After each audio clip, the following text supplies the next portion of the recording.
Dad, I am neck-deep in liquidation paperwork here trying to salvage what little is left of your mistake. I don't have time to play nurse. Look, find a home care service online. Use whatever cash you have left. I have to go. The line went dead. Before we continue, please subscribe to the channel and let us know in the comments where you're listening from. My name is Arthur Vance, and for 40 years my hands have spoken the language of steel concrete and hard-earned trust. Vance Construction wasn't just a business to me. It was a cathedral built from my life's work, a testament to the American dream hammered out of sweat and sawdust. Every skyscraper that pierced the Chicago skyline, every bridge that stitched the city together, felt less like a project and more like a page in my own biography. At 68, I could feel the weight of those 40 winters in my bones, a gentle but persistent reminder that even the strongest foundations eventually yield to time. My legacy, I always believed, had 3 pillars. My sons. Marcus, my eldest, was built like the bulldozers he loved to operate. Ambitious, aggressive, with a mind that saw profits and losses with brutal clarity. He saw the company as an engine, and he was impatient to get his hands on the controls. A good man in his way, but he often mistook movement for progress. Then there was Ethan, my middle child. Quieter, a ship without a rudder, content to drift in the wake of his brothers. He lacked Marcus's fire, and I feared the conviction to stand for anything if a strong wind blew against him. His loyalty was a matter of convenience, not courage. And then there was Leo. My youngest, my golden boy.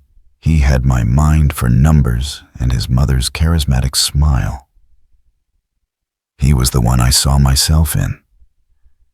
I remembered holding his small hand, tracing the blueprints on my desk, explaining how 1,000 tiny lines on a piece of paper could become a place where people lived their lives. He was the future. He was the one I had poured all my hopes into the vessel, meant to carry the Vance name into the next generation. But lately a quiet unease had settled in my heart, as subtle as the first chill of autumn. It wasn't about their skills. They were all capable. It was about their character. I would watch them at our Sunday dinners in this house, built by my own 2 hands, and see the casual entitlement in their eyes. They had inherited the results of my struggle, but had they understood the struggle itself? They knew the comfort of the shade, but had they ever felt the heat of the sun that I had endured to plant the tree? I knew I was nearing the end of my time at the helm. I needed to hand over the reins. But to whom? To the son who saw it as a prize? The one who saw it as a burden? Or the one, I prayed, saw it as a responsibility? Sitting alone in my study, surrounded by the ghosts of projects past, I made a decision. A painful, terrible decision. It was a gamble, a play, where I would be both the director and the lead actor in my own tragedy. I had to know the truth. I had to know if I had spent my life building a family or simply funding a dynasty.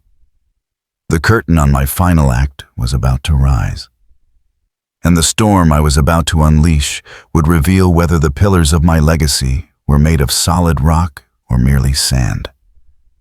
There is a unique silence that falls over a Sunday dinner table. It's a comfortable quiet, filled with the history of 1,000 shared meals, punctuated only by the gentle clinking of silverware against fine china. The mahogany table, polished to a mirror shine, reflected the warm glow of the chandelier above a light I had installed myself 30 years ago. The air smelled of rosemary and roasted beef, the scent of prosperity, of stability. It was all a beautiful, fragile lie. I looked at my sons' faces, studying them as if for the first time. Marcus was explaining with his usual booming confidence a flaw he'd found in a rival's construction bid. Ethan was nodding along, a passive audience, as always. And Leo was smiling a relaxed, easy smile as he listened the spitting image of his mother. My heart ached with a deep preemptive grief. I felt like a surgeon about to make a cut I knew was necessary to save a life, but a cut that would leave a permanent, ugly scar. I waited for Marcus to finish his point for the laughter to subside. I cleared my throat, a small, insignificant sound that somehow silenced the room. The forks and knives paused midair. 3 pairs of eyes turned to me. I let the silence stretch, letting the weight of the moment gather. "Boys," I began, my voice steadier than I felt. "There's something I have to tell you." I looked at the roast beef, perfectly cooked, a luxury we wouldn't be able to afford by next week. "Vance Construction," I said, letting the name hang in the air like a ghost. "It's over." The first reaction was disbelief, a shared, confused stillness. Then the storm broke. "What?" Marcus's voice was a bark. He threw his napkin onto the table.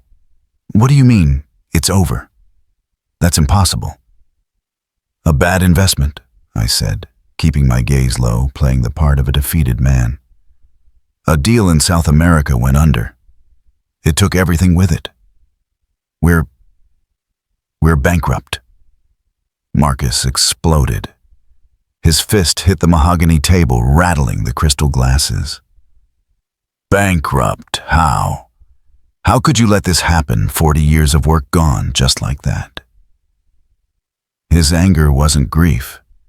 It was the rage of a king who had just been told his castle was made of sand. Ethan, by contrast, simply deflated. The color drained from his face, and he sank back into his chair as if his bones had turned to dust. His eyes were wide with a childlike terror. He wasn't mourning the company. He was mourning the end of his effortless life. His world was a comfortable ship, and I had just announced it was sinking. He had no lifeboat, and he didn't know how to swim. But it was Leo's reaction that truly broke my heart. He didn't shout like Marcus. He didn't crumble like Ethan. He became perfectly unnaturally still. The easy smile vanished from his face, replaced by a mask of intense, unreadable concentration.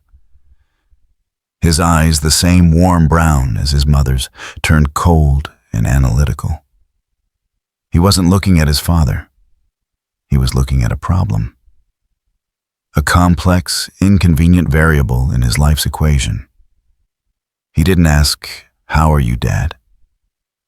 He didn't ask, "What can we do?" He just watched me. And in his silence, I heard the loudest, most devastating response of all. It wasn't the sound of a son losing his father's legacy. It was the sound of a financier calculating his losses. The play had begun, and already my sons were auditioning for their roles perfectly. The days that followed that dinner were wrapped in a strange, cold silence. The grand house, once filled with the confident echoes of my son's laughter, now felt like a museum of a forgotten dynasty. The air grew heavy, thick with unspoken accusations, and the smell of decay, not of the house itself, but of the bonds that were supposed to hold it together. The shock had worn off, and in its place, the true nature of my boys began to seep through the cracks. Marcus, true to form, became a whirlwind of frantic, self-serving action. I'd find him in the study, my study on the phone, his voice a low, urgent growl. He wasn't talking about saving us, he was talking about salvaging. "We need to liquidate the fleet," I heard him say to someone, "before the creditors lock it all down." He spoke of me not as his father, but as a failed CEO whose sentimental attachments had led to this ruin. He was a man trying to rescue furniture from a burning building, not the family trapped inside. Ethan simply vanished.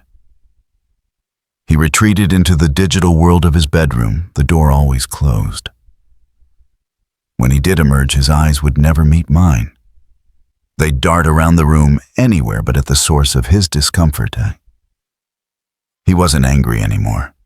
He was a ghost haunting the hallways of his own life, hoping that if he stayed quiet enough, invisible enough, the problem would simply disappear. His silence wasn't born of respect or grief. It was the silence of abandonment. But the deepest cracks, the ones that splintered my very soul, came from Leo. My golden boy, the one I had envisioned leading this family, was also leading, but in a direction I could never have imagined. I found him one afternoon at that same mahogany dining table. But instead of family photos, it was covered in bank statements, loan agreements, and spreadsheets on his laptop. He was meticulously tracing the web of our finances, his brow furrowed in the same intense concentration I had taught him. I walked in hoping for a word of comfort, a shared moment of grief. "Leo," I said softly. He didn't look up immediately. He finished typing a line of numbers. "Dad," he said, his tone clinical. "I've been going through the preliminary numbers. The liability is extensive." There was no we in his sentence, no us. "I was hoping we could talk," I tried again, "about how you're feeling." He finally looked at me, and his eyes held no warmth, only the sharp assessing glint of a risk manager. "Feelings don't matter right now, Dad. What matters is exposure. What assets are in your name versus the corporation's? Is the house leveraged against the business debt? Who are the primary creditors?" Each question was a perfectly placed surgical incision. He wasn't trying to understand our plight. He was trying to map the blast radius to see if he was standing in it. He saw the family not as a unit to be saved, but as a sinking ship from which he needed to secure his own lifeboat. I had thought their anger or their fear was the worst part of this. I was wrong. The worst part was this cold, quiet calculation. It was the chilling calm of a surgeon deciding which limb to amputate to save the body. And in that moment, I had a terrifying premonition of who would be holding the saw. A week passed, or maybe it was a lifetime. In the silence of my study, time had lost its familiar rhythm. It no longer marched forward. It simply pooled around me, stagnant and cold. I found myself staring at a photograph on my desk, one taken 20 years ago at a company picnic. Leo, a boy of 10, was perched on my shoulders, his grin wide and carefree, his small hands tangled in my hair. We looked invincible. We looked like a family. The photo had become a cruel monument to a man I no longer knew. The knock on the study door was soft, tentative. It was Leo. He entered not with the swagger of a son, but with the somber gravity of an undertaker. He held a sleek black folder in his hands, holding it like a shield. My heart, a foolish, stubborn organ, allowed itself a flicker of hope. Had he found a solution, a way for us to fight this together? "Dad," he began, his voice low and rehearsed. He sat across from me, placing the folder on the polished wood between us. "I haven't slept. I've been looking at this from every angle." He paused, letting the performance of concern settle in the room.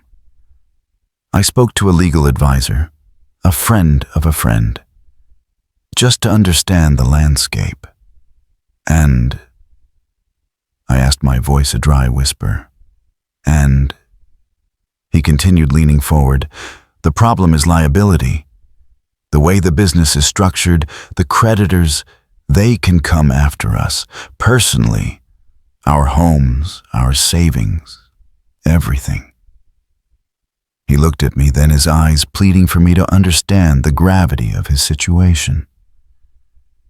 "They could threaten the future of my own family, the grandchildren you hope to have one day. It was a masterful touch, invoking my own future bloodline to justify the betrayal he was about to commit. He tapped the folder. There's a legal instrument, a way to build a firewall. It's a formality, of course, a piece of paper. But it's clean.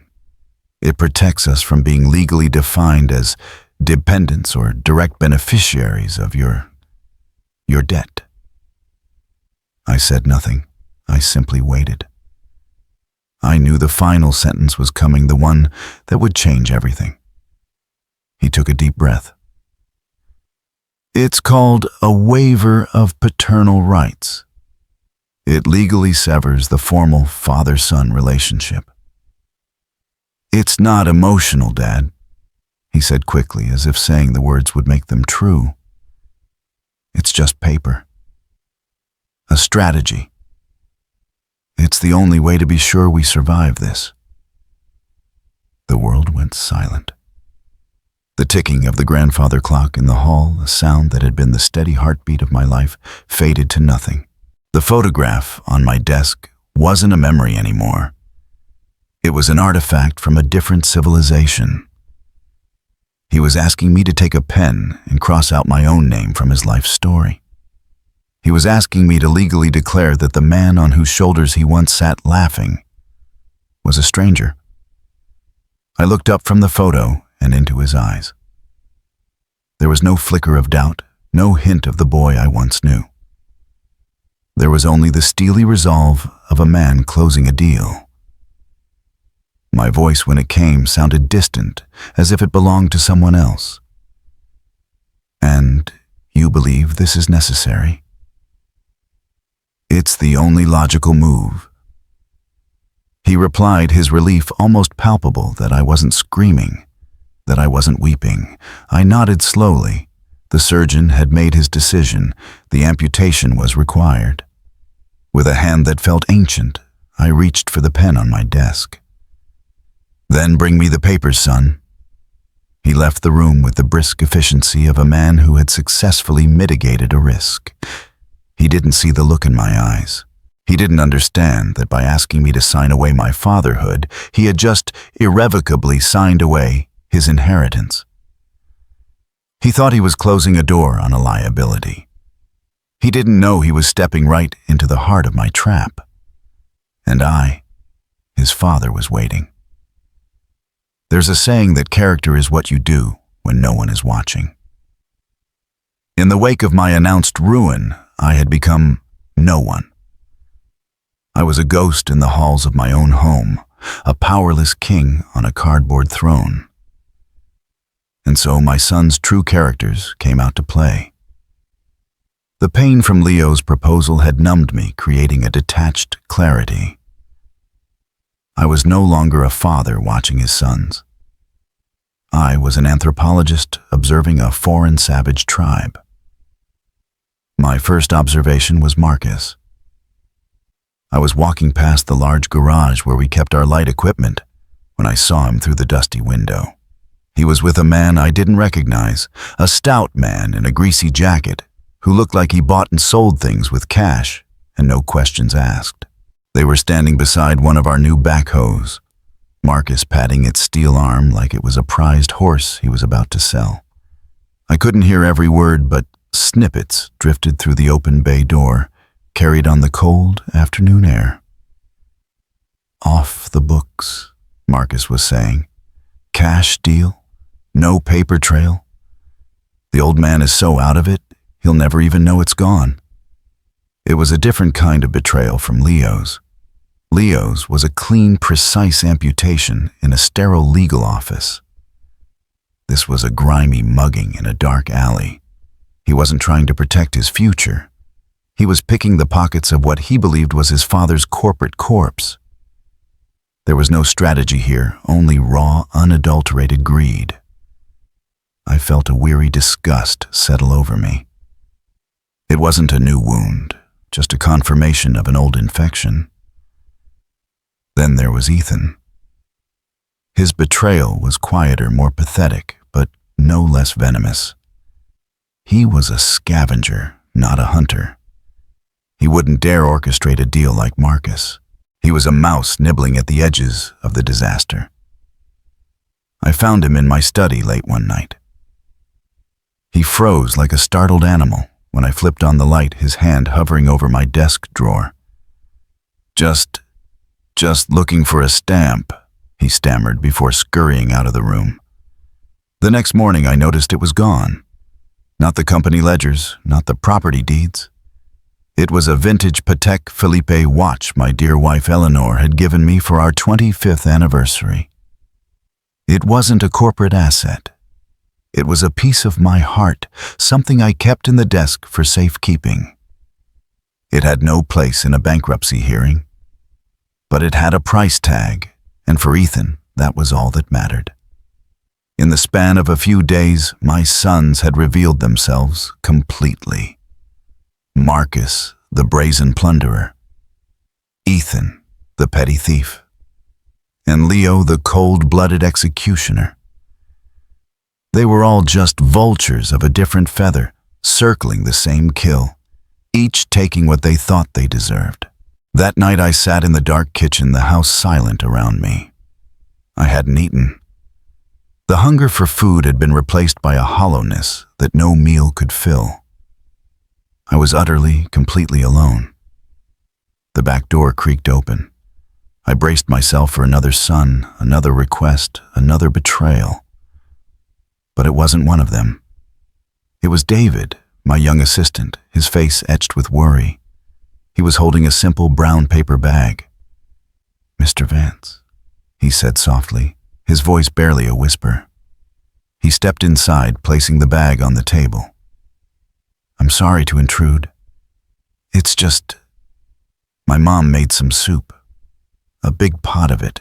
I thought you might be hungry." He didn't ask about the company. He didn't offer advice. He just offered a simple human kindness. He offered soup. I looked from the bag to his earnest, compassionate face.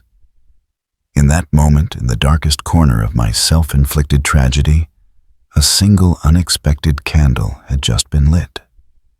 And its light was blinding. Chuck Shan Roy. For a long moment, I just stared at the brown paper bag on my kitchen table. It was the most out-of-place object in this grand, cold house. It wasn't a legal document, a bank statement, or an auction notice. It was just soup. A simple human offering. It was everything I had been starving for. "Come in, David," I said, my voice hoarse. "Don't stand in the doorway." He shuffled in, looking almost apologetic for his own kindness. I took out 2 bowls, the simple ceramic ones Eleanor and I used for late-night snacks, not the fine china my sons expected, and poured the steaming chicken noodle soup. The aroma filled the kitchen, chasing away some of the sterile chill that had settled in the house. We ate in a comfortable silence for a few minutes. Then I had to ask, "Why are you still here, David?" "There's no company left. No paycheck at the end of the month." He looked down at his bowl, swirling the spoon. "With respect, Mr. Vance, I never just worked for the paycheck," he said quietly. "I worked for Vance Construction. For what it stood for. For you." He looked up, his eyes clear and direct.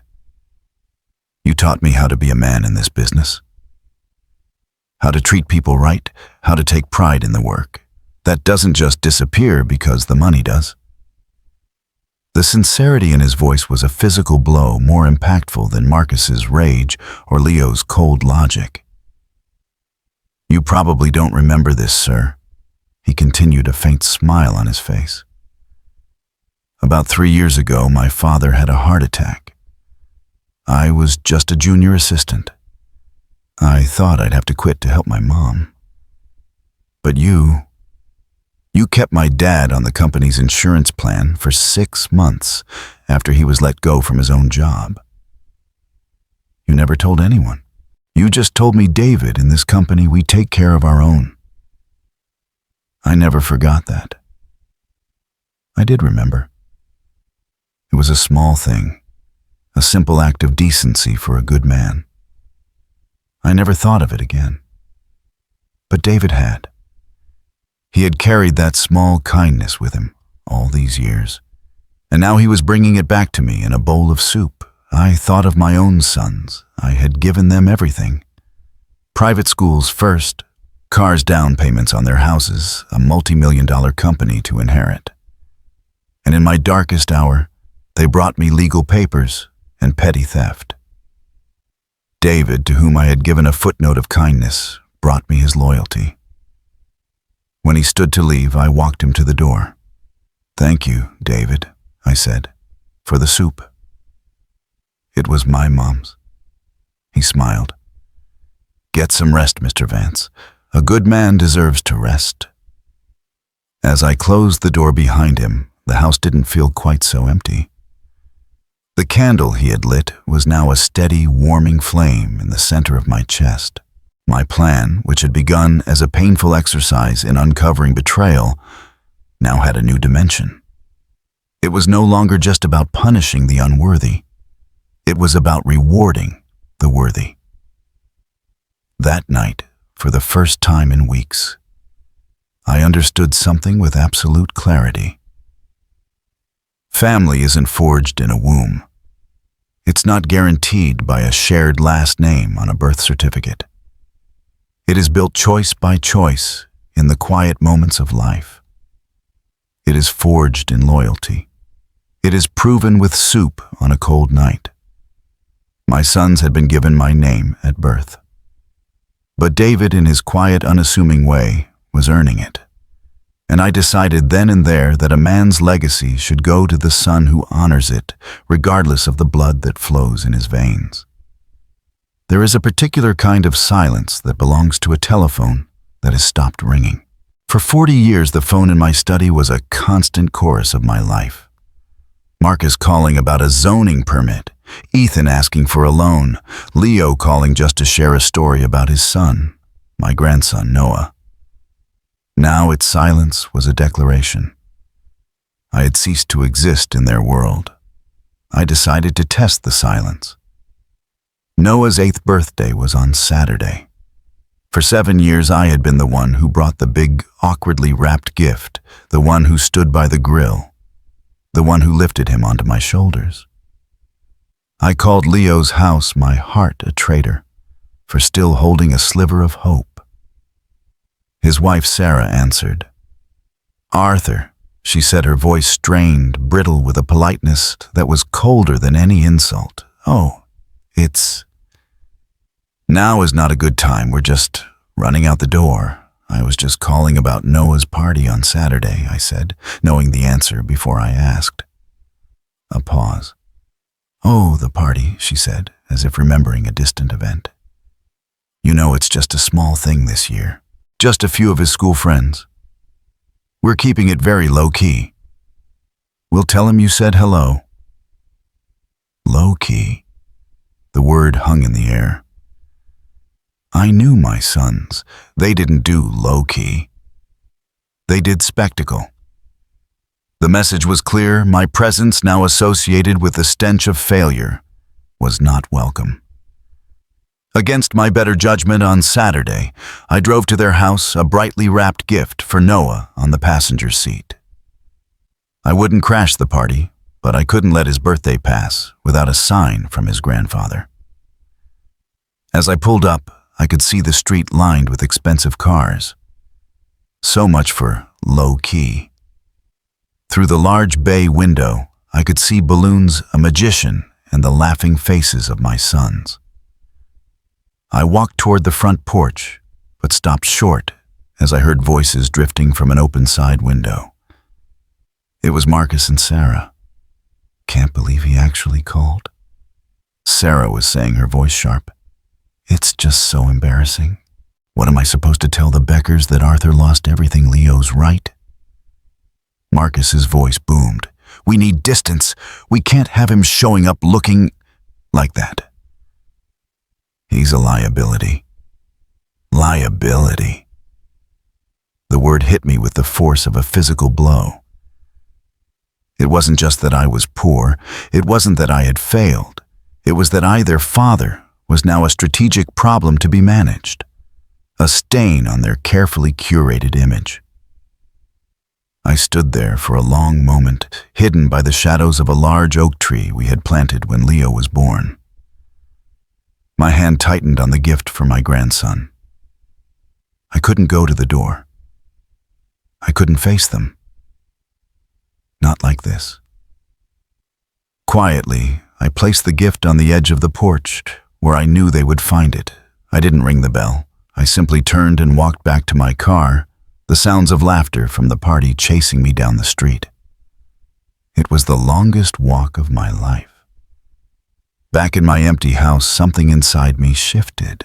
The pain was still there, but it was crystallizing. It was hardening from a soft, aching grief into something cold, sharp, and purposeful. They hadn't just betrayed me. They were erasing me. They had held a family meeting without me and voted me off the island of their lives. Fine, I thought, as I sat down in my study and pulled out a fresh legal pad. It was time to schedule a meeting of my own, a final board meeting, and attendance would be mandatory. Before a general goes to war, he surveys the battlefield one last time. Before I brought down the curtain on the life my sons knew, I felt the need to conduct one final test. This one wouldn't be about money. It would be about something far more fundamental, far more precious, a simple act of care. I rehearsed the lie until it felt real in my own mouth, a bitter taste of the deception I had been living for weeks. Then I picked up the phone. My first call was to Marcus. "Marcus," I said, injecting a slight tremor into my voice. I had a bit of a fall this morning. Nothing broken, thank God. But the doctor came by. He said I shouldn't be alone for a day or two. Just a precaution." The silence on the other end was filled with impatience. A fall, he finally barked, the sound of keyboard clicking in the background. "Dad, I am neck-deep in liquidation paperwork here, trying to salvage what little is left of your mistake. I don't have time to play nurse. Look, find a home care service online. Use whatever cash you have left. I have to go." The line went dead. He didn't ask if I was hurt. He didn't ask if I was scared. He just calculated the cost of my well-being and deemed it an inconvenience. 1 for 1.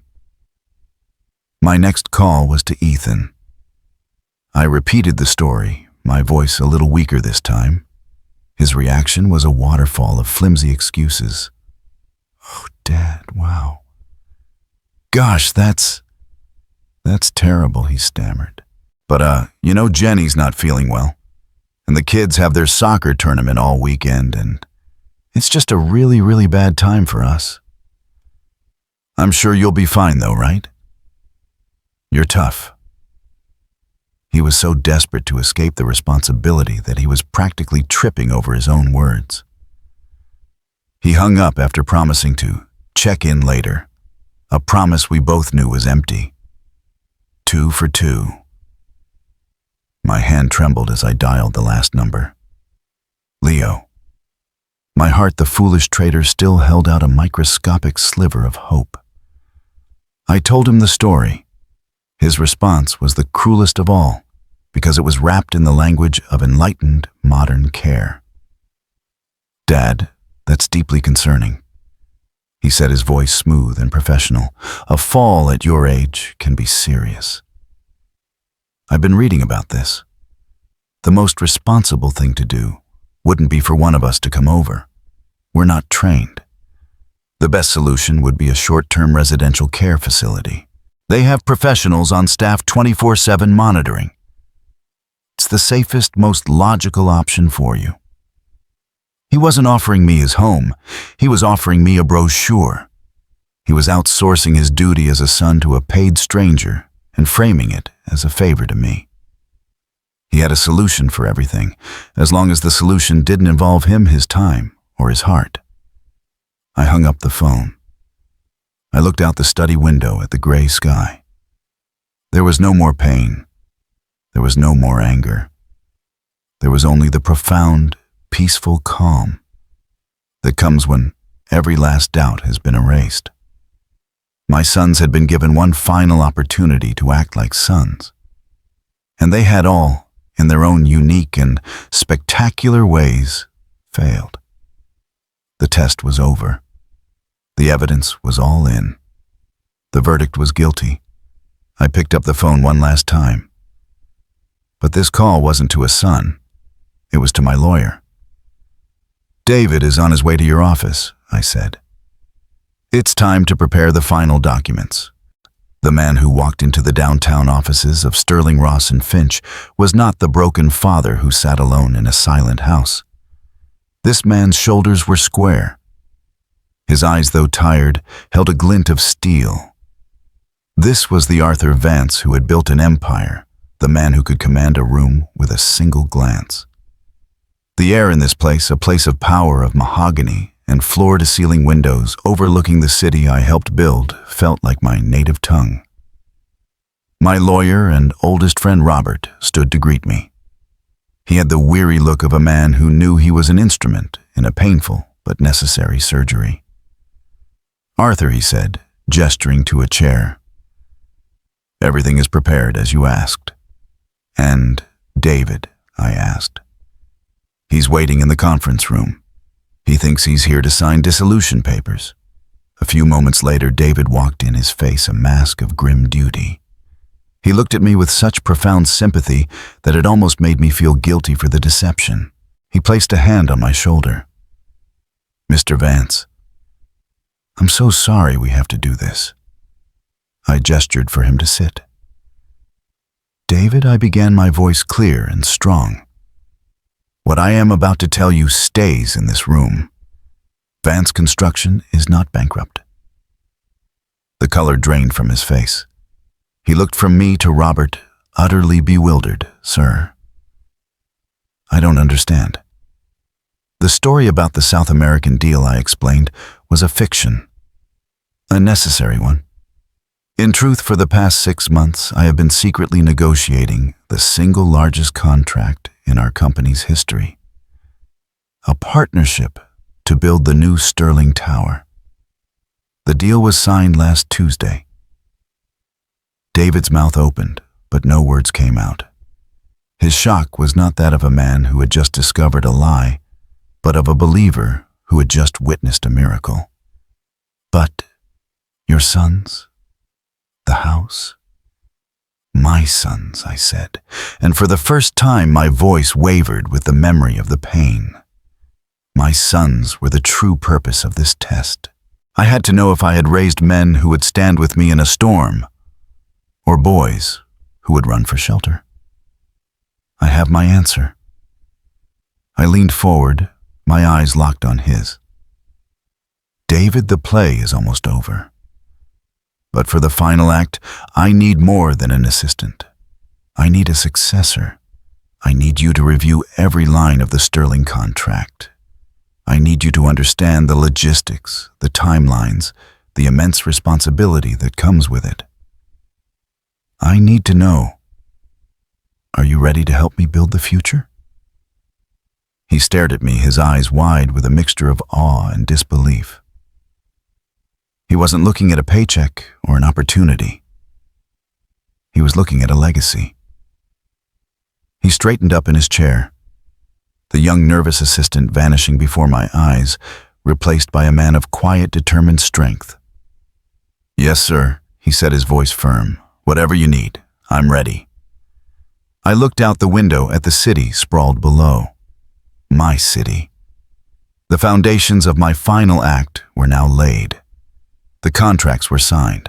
The actors were all in place, blissfully unaware of the true roles they had been cast in. All that was left was to send out the invitations for the final performance. It was time to summon my sons to the reading of a will they had no idea was already written. For a week, I let the silence hang. I let my sons sit with the consequences of their choices. I let them believe I was a ghost, a problem that had been successfully managed, a chapter of their lives they were eager to close. In my quiet house, I wasn't grieving anymore. I was preparing. A general does not rush into his final battle. He waits for the precise moment when the sun is in his enemy's eyes. On a Tuesday morning, I decided the sun was perfectly placed. This communication wouldn't be a phone call from Dad. A father could be ignored, his feelings dismissed. This would come from a place they still respected, a place of law and consequence. I had my lawyer, Robert, draft the email. It was a masterpiece of cold corporate finality. The subject line read, "Urgent final meeting regarding the Vance construction estate." The body was brief and devoid of sentiment. To Marcus, Ethan, and Leo Vance. You are hereby required to attend a final meeting at the law offices of Sterling Ross and Finch this Friday at 2:30 p.m. sharp. The purpose of this meeting is to execute the final dissolution documents for the Vance construction estate and to discuss the settlement of all outstanding liabilities. Your attendance is not optional. Sincerely, Robert Finch Esquire, on behalf of Arthur Vance. I could picture their reactions as they read it. Marcus would see it as an annoying but necessary final step. A chance to see if any last scraps could be salvaged from the wreckage. He would arrive impatient, ready to sign anything to get it over with. Ethan would be filled with a familiar dread. Another formal meeting, another confrontation he couldn't squirm his way out of. He would come hoping to be invisible to sign and flee. And Leo. My dear Leo.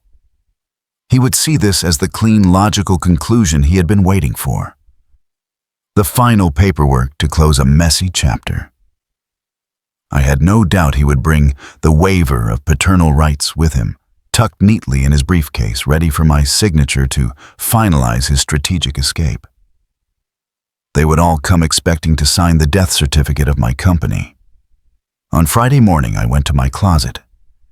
I bypassed the somber, dark suits I had worn for the past few weeks, the clothes of a man in mourning. Instead, I chose the suit I had worn the day Vance Construction won its first $1 million contract. A navy blue bespoke suit that still fit perfectly. It wasn't just clothing, it was armor. It was the skin of the man I used to be, and the man I was about to become again. As I stood before the mirror adjusting my tie, I didn't see a frail, heartbroken old man. I saw the founder of Vance Construction. I saw a father who had been pushed too far. I saw a king who was about to walk unannounced back into his own throne room. The invitations had been sent. The stage was set. My sons were on their way expecting to witness a funeral. They had no idea they were about to attend a resurrection and a judgment. The conference room at Sterling Ross and Finch was a place designed to make men feel small. A long, dark mahogany table sat like a tomb in the center, surrounded by heavy leather chairs. Through the vast window, the Chicago skyline, my skyline, stood as a silent, powerful witness. My sons were already seated when I entered. They sat opposite my lawyer, Robert, who maintained a perfect, unreadable poker face. Marcus was checking the time on his Rolex, his impatience a palpable force in the room. Ethan was hunched over, nervously tracing the patterns on the table with his finger, avoiding eye contact with everyone. And Leo, my Leo, sat poised and professional, his expensive leather briefcase resting by his chair. He looked like a man ready to efficiently execute a final unpleasant task. Then I walked in. The shift in the room was instantaneous. 3 heads snapped in my direction. The air crackled with confusion. This was not the defeated, frail man they had been ignoring for weeks. This was the founder of Vance Construction. The power suit I wore felt less like fabric and more like a second skin. I didn't take a seat.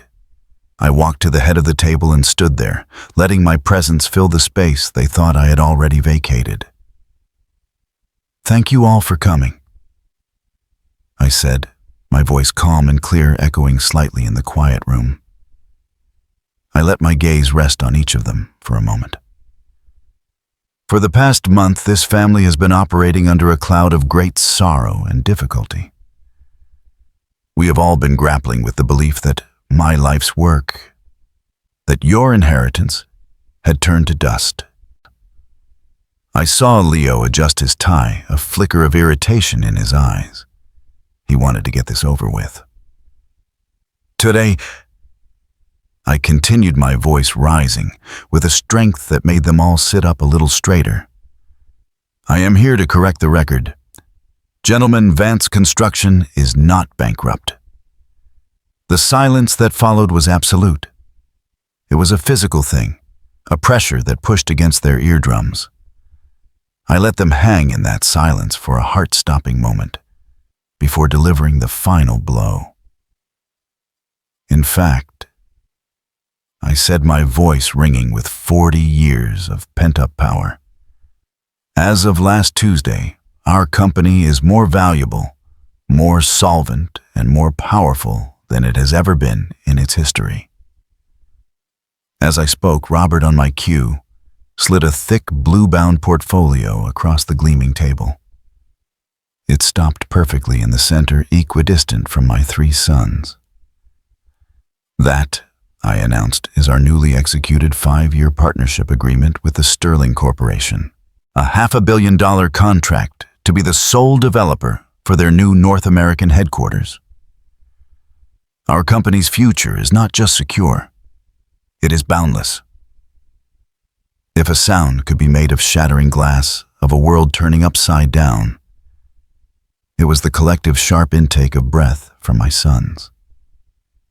Marcus's face, flushed with impatience just moments before, turned a ghostly white. His mind, I knew, was frantically replaying his back alley attempts to sell off assets that were now part of a corporate titan. Ethan simply stared, his mouth agape, his eyes wide with the uncomprehending shock of a man who was told the world was ending, only to watch the sun rise twice as bright. But my eyes were on Leo. His mask of cool professional composure didn't just crack, it disintegrated. I saw raw, unfiltered shock flash in his eyes, immediately followed by the dawning, sickening light of absolute terror. He instinctively glanced down at the briefcase by his side, the briefcase that held the papers that would legally orphan him. He understood. In that split second, he understood that this was never about a failed business. It was a trap, and he was the primary target.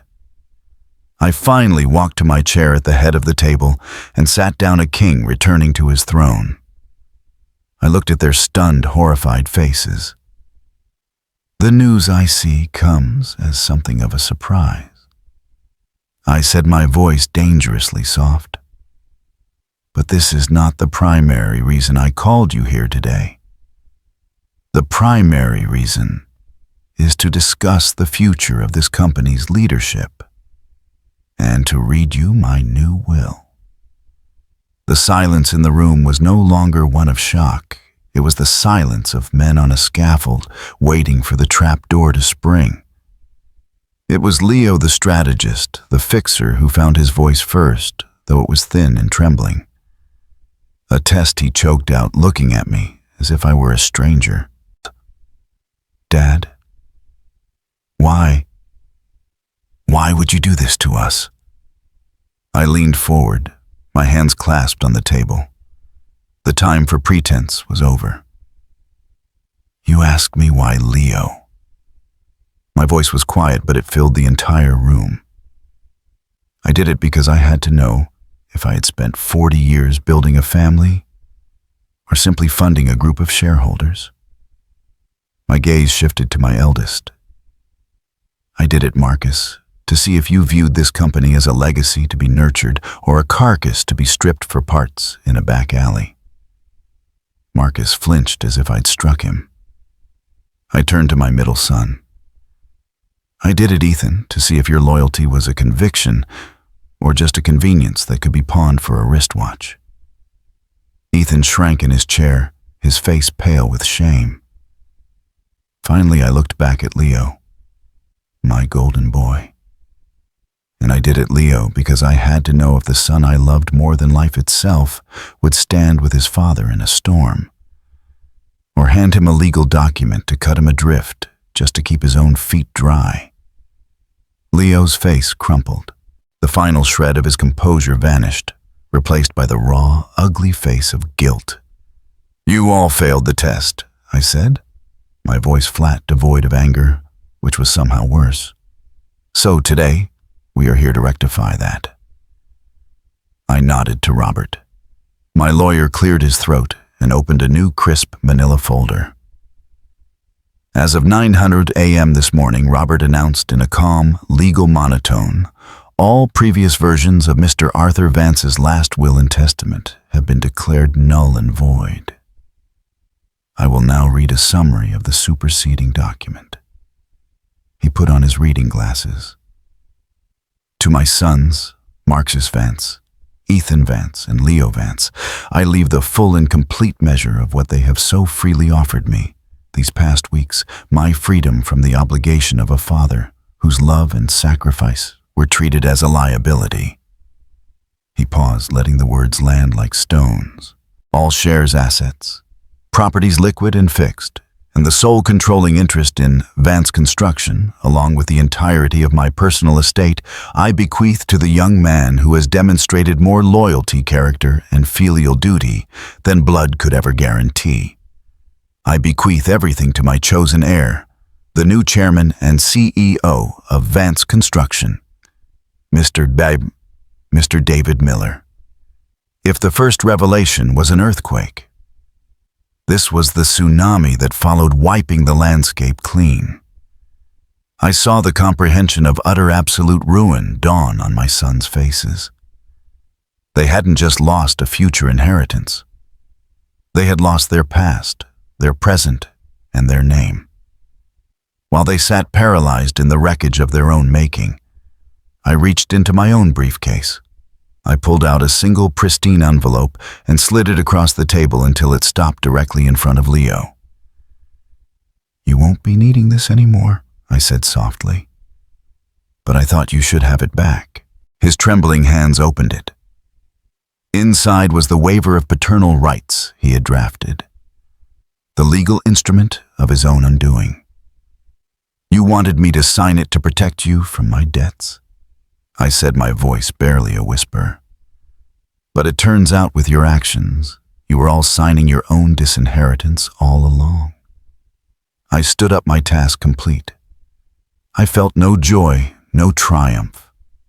Only the somber, quiet peace of a necessary, painful justice finally served. I walked over to a pale, utterly speechless David and placed a hand on his shoulder. "Let's get to work, son," I said. And together, we walked out of the room, leaving three strangers to stare at their empty hands. For a long, breathless moment, after the conference room door clicked shut, there was no sound. The three of them, my former sons, sat frozen, like figures in a photograph of a car crash. The air was thick with the ozone of a lightning strike. "Robert?" My lawyer calmly began organizing his papers, the soft rustle of documents the only sound in their shattered world. It was Marcus who broke first. The shock gave way to a wave of pure primal rage. He shot to his feet, his chair scraping violently against the floor. "No!" he roared, his voice a raw, wounded sound. "He can't do this. That's ours. He can't just give it away to the help." He turned his fury on Robert. You let this happen. There has to be a way to fight this." Robert didn't look up.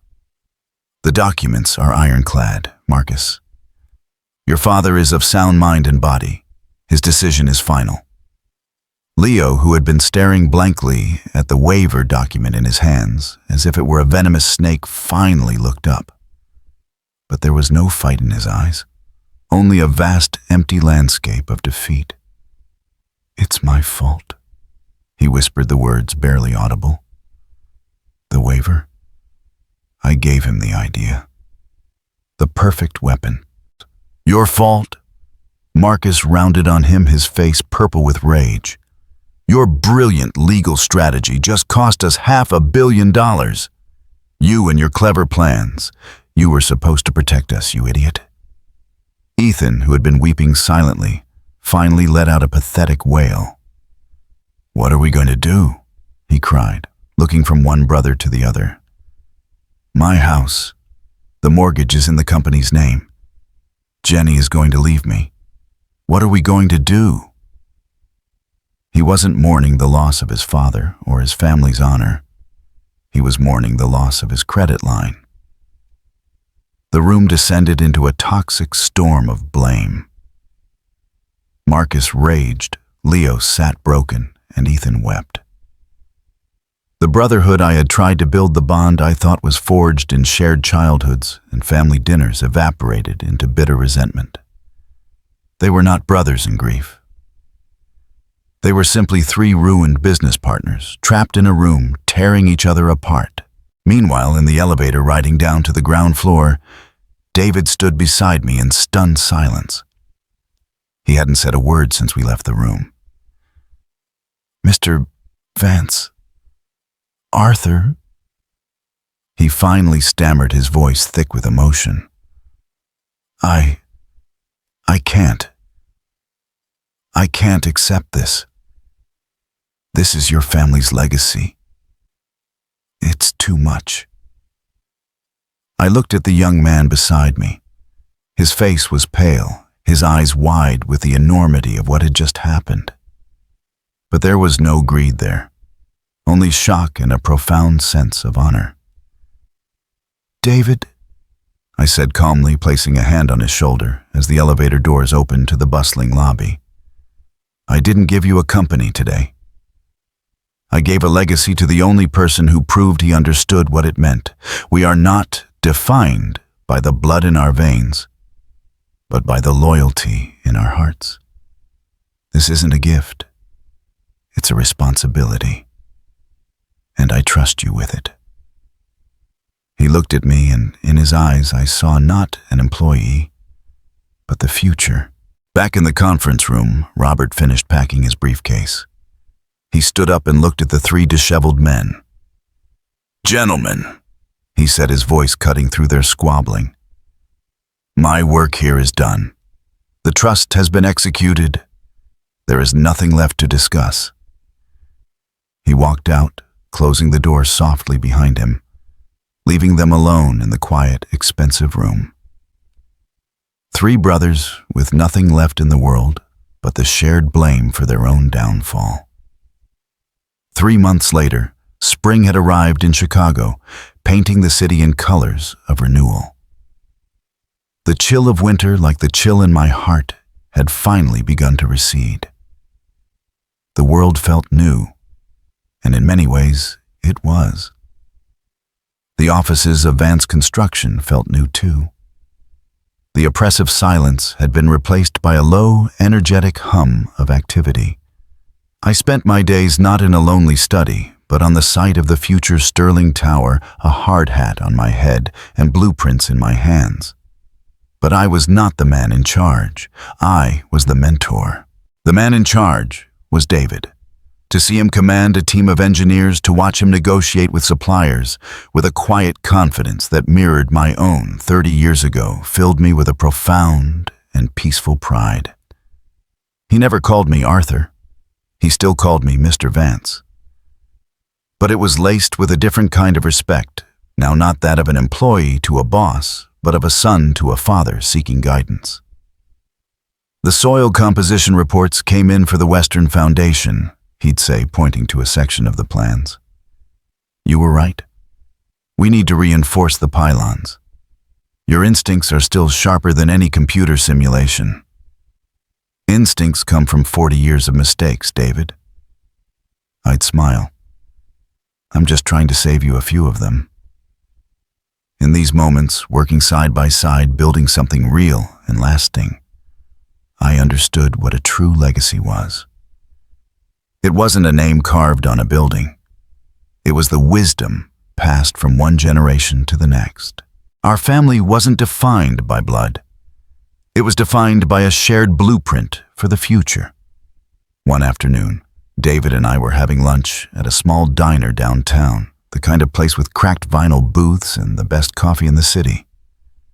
As we were talking about steel shipments, I glanced out the window and saw him.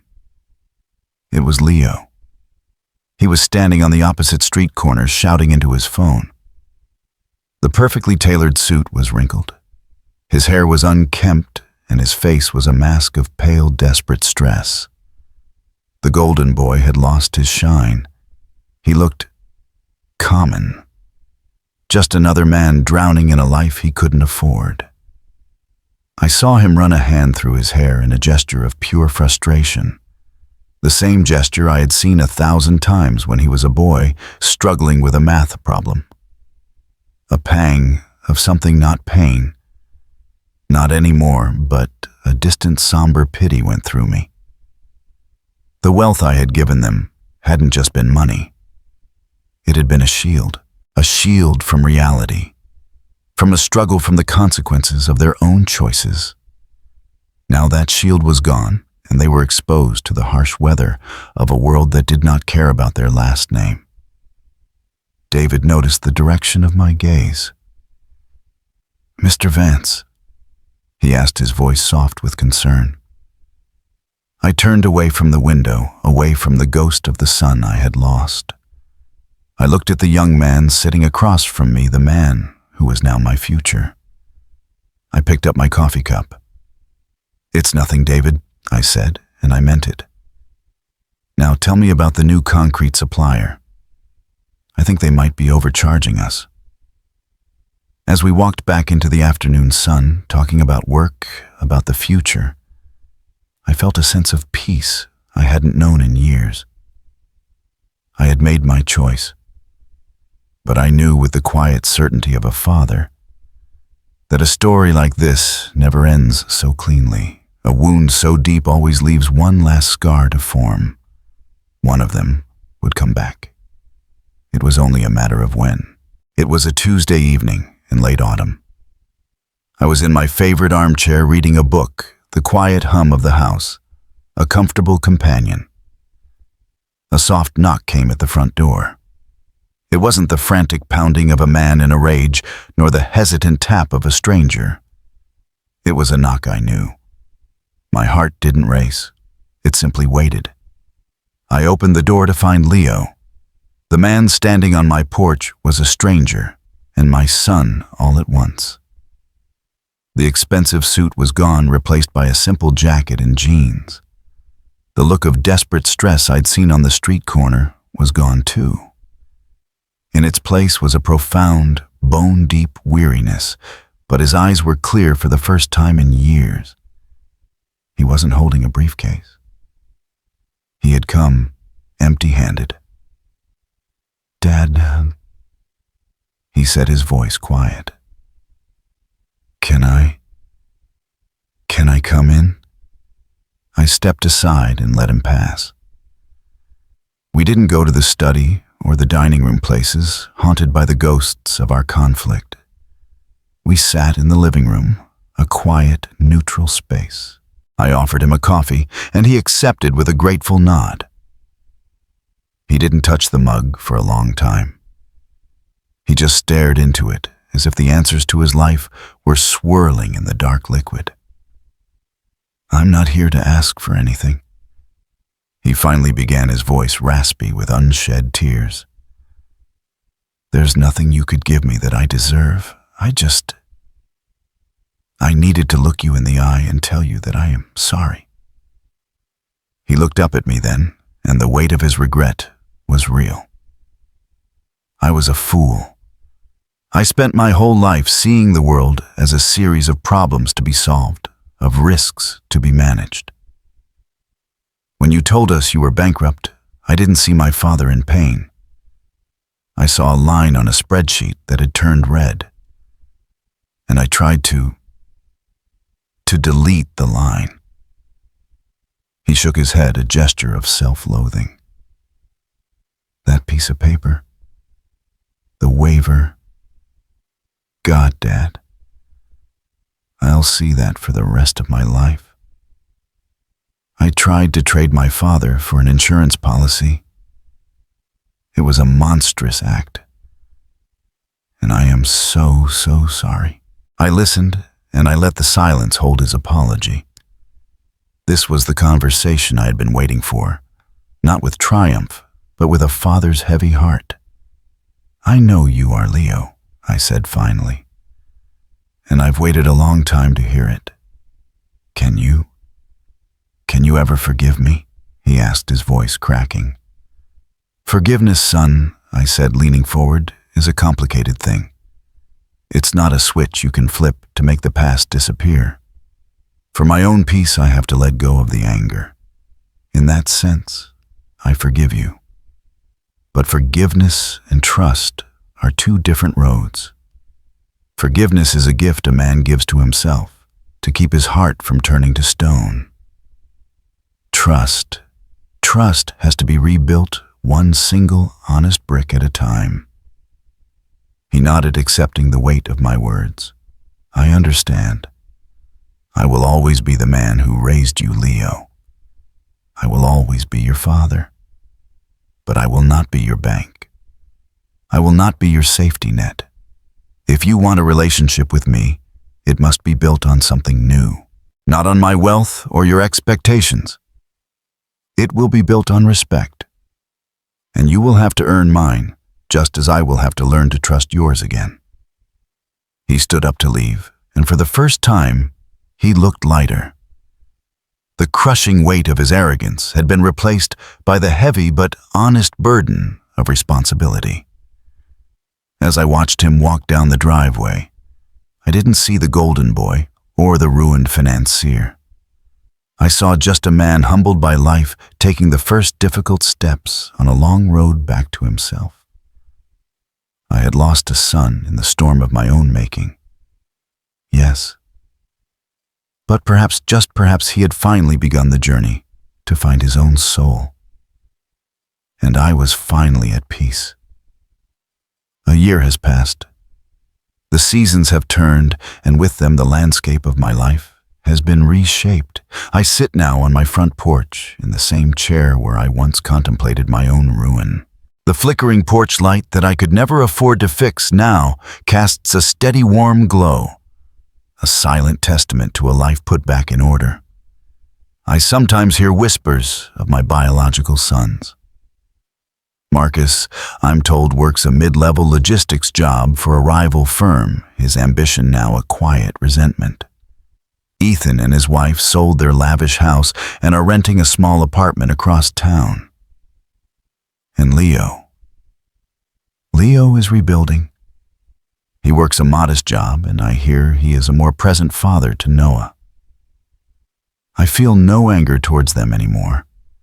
Only a distant, quiet melancholy, the way you might feel for strangers you passed on a train. Their story is no longer mine to write. I have set them free, and in doing so, I have freed myself. My phone buzzes. It's a picture from David. It shows his wife Maria holding their newborn baby girl Eleanor, named after my late wife, my granddaughter. My heart swells with a quiet, simple joy that $500 million could never buy. David is more than a CEO now. He is the son of my heart. He comes over for dinner, not to discuss contracts, but to ask for advice on how to be a good father. We talk about sleepless nights and the terrifying, beautiful weight of holding a new life in your arms. We have built something far greater than the Sterling Tower. We have built a family. I used to think my legacy was written in steel beams and concrete foundations. I thought it was the Vance name, a name I wanted to see carried on with power and prestige. I was wrong. A man's life is not the sum of his accomplishments, but the sum of his connections. My true legacy is not the company. It's the quiet integrity in David's eyes. It's the lesson I pray my other sons one day learn, that character is the only currency that never loses its value. It is the peace I feel now, a peace born not from wealth, but from self-worth. It is the understanding that a family is not something you are born into, but something you build every day, with every act of loyalty, respect, and kindness. That is a foundation no storm can ever shake. A car pulls into the driveway. It's David with young Noah, Leo's son, in the passenger seat. Since Leo is working 2 jobs, I've offered to take Noah to his baseball games on Saturdays. Grandpa Art Noah yells, running up the steps and throwing his arms around my legs. I lift him up, his laughter the sweetest music I have ever heard. Over his shoulder, I see David smiling, a look of profound gratitude on his face. I smile back. The king is gone. The CEO is gone. The architect of a painful play is gone. All that is left is a father, a grandfather, a man at peace in the warm glow of his front porch light. And it is more than enough. And so Arthur Vance's story comes to a close. He sought to test the foundation of his family and discovered it was built on sand. So he built a new one on the solid rock of character and loyalty. What do you think of Arthur's final choice? Is family truly defined by blood or by the bonds we choose to build? Let us know your thoughts in the comments below. If this story resonated with you, please like this video and subscribe to Father's Story for more tales of life loss and the legacies we leave behind. Thank you for listening.